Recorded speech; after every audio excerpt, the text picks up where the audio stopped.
Assalamualaikum warahmatullahi wabarakatuh. Tepang dari sarang Mang Daib channelnya atau napi channel Mang Daib Sarip 21. Kuring pada nyaritakeun baheula dina mangsa nyawang ka tukang keletik baheula mah diajar ngaji teh mengenal huruf hijaiyah ti alif bata sampai lam alif hamzah ya aya nama iqra nya. Tah pas diajar ngaji teh kan biasa geus magrib. Sok cenah maneh cek guru ngaji teh. A'udzu billahi minasyaitonir rajim. Bismillahirrahmanirrahim. Sok naon itu langsung teh alif. Sok sebutkeun. Jib. Lain jib alif. Jib kekeh ta budak. Alif jang. Jib. Alif. Jib.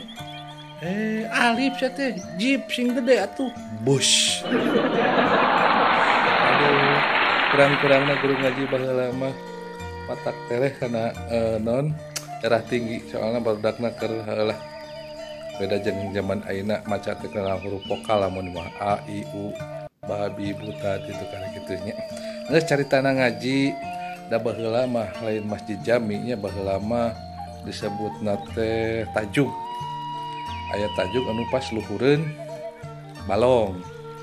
Aya cai kolocoran paranti wudu. Nah caritana cukup geus aya nu salat ngamimitian nu abah-abah lah cara geus kolot pas kuring geus doa maca wudu teh didenge-denge si abah eta teh lain subhana rabbiyal a'la atawa subhanallah itunya keur sujud didenge-denge teh kan haragungan aduh kunaon si bapak eta teh si abah teh aduh-aduhan lain sujud teh subhana rabbiyal a'la wa bihamdihi gitu nya.